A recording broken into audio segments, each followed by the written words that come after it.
আসসালামু আলাইকুম রহমতুল্লাহ। সকলকে আন্তরিক শুভেচ্ছা ও মোবারকবাদ জানাচ্ছি। আমি মাইনুল ইসলাম। দর্শক, আপনাদেরকে দেখানোর চেষ্টা করতেছি মাদারীপুর জেলার সদর থানার অন্তর্গত পেয়ারপুর ইউনিয়নের গাছবাড়িয়া গ্রামের গাছবাড়িয়া জামিয়া কারিমিয়া কওমি মাদ্রাসার বর্তমান পরিস্থিতি। আজকে দুপুর 2:30 থেকে 3টা পর্যন্ত মাত্র আধা ঘন্টার বৃষ্টিতে মাদ্রাসার ভিতরের অবস্থা, ভিতরের পরিস্থিতি কি, এটা আপনাদেরকে দেখাইতেছি। দেখেন, এটা একটা ক্লাসরুম, এখানে ক্লাস চলে। সেই রুমটার ভিতরে মাত্র আধা ঘন্টার বৃষ্টিতে পানি থই থই করতেছে, মনে হয় যেন সমুদ্রে রূপ ধারণ করছে। এই মাদ্রাসাটি 2012 সাল থেকে প্রতিষ্ঠিত হয়ে আজকে 2024 সাল পর্যন্ত, এই দীর্ঘ 12 বছর পর্যন্ত পথ চলতেছে।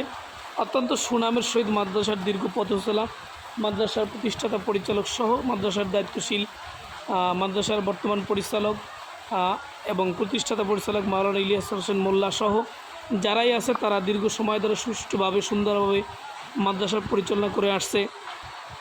রাস্তাঘাটে মাদ্রাসার ছাত্র বা শিক্ষকদের দিয়ে কোনো ধরনের কালেকশন এটা কখনো করানো হয় নাই।